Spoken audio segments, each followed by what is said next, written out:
9th standard chapter 1 set languageல exercise 1.6ல firstல second subdivision என்ன கொடுத்திருக்காங்கன்னா n of a உடைய value n of a union b and n of a intersection b கொடுத்துட்டு n of b dash-யும் கொடுத்திருக்காங்க. என்ன கேக்குறாங்கன்னா n of b ஐயும் n of u ஐயும் என்ன அப்படினு சொல்லிட்டு கேக்குறாங்க. தமிழ் மீடியம் இதோட மதிப்புகளை கொடுத்துட்டு இந்த ரெண்டுத்துடைய மதிப்பை எடுத்து கேக்குறாங்க. சோ இப்போ ஃபர்ஸ்ட் என்னன்னு பாத்தீங்கன்னா நமக்கு n of a union b ன்னு கேக்குறாங்க அல்லது intersection b ன்னு கேக்குறாங்கனாலே அதுக்குண்டான ஃபார்முலாவை நம்ம எடுத்து எழுதலாம்.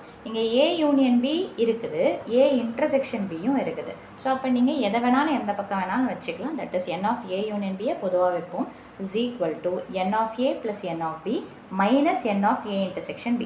இப்போ இதெல்லாம் நமக்கு இந்த ஆன்சர் இந்த ஆன்சர் தெரியும். ஒன்று தான் தெரியாதுன்னா தாராளமாக நம்ம சப்ஸ்டியூஷன் பண்ணி கண்டுபிடிக்கும் போது ஈஸியாக கிடச்சிரும். ஸோ அப்போது n of a union b answer எடுத்து எழுதியாச்சு. a உடைய ஆன்சர், b தெரியாதுன்றதுனால அப்படியே எடுத்து போட்டுக்கோங்க, இன்டர்செக்ஷனுடைய ஆன்சரையும் அப்படியே எடுத்து போட்டுக்கோங்க. இப்போ இதுதானே கண்டுபிடிக்கணும். அப்போ பக்கத்தில் இருக்கக்கூடிய இந்த நம்பரையும் ஆப்போசிட் சைடில் எடுத்துகிட்டு வந்துடுங்க. அப்படி எடுத்துகிட்டு வரும்போது ப்ளஸ்ன்னு இருந்தால் -300னும் மைனஸ்ன்னு இருந்தால் +15னும் வந்துடும். இப்போ 500ல் 300 போச்சுன்னா எவ்வளோ வரும்? 200. அதோட 50 ஆட் பண்ணிங்கன்னா 250.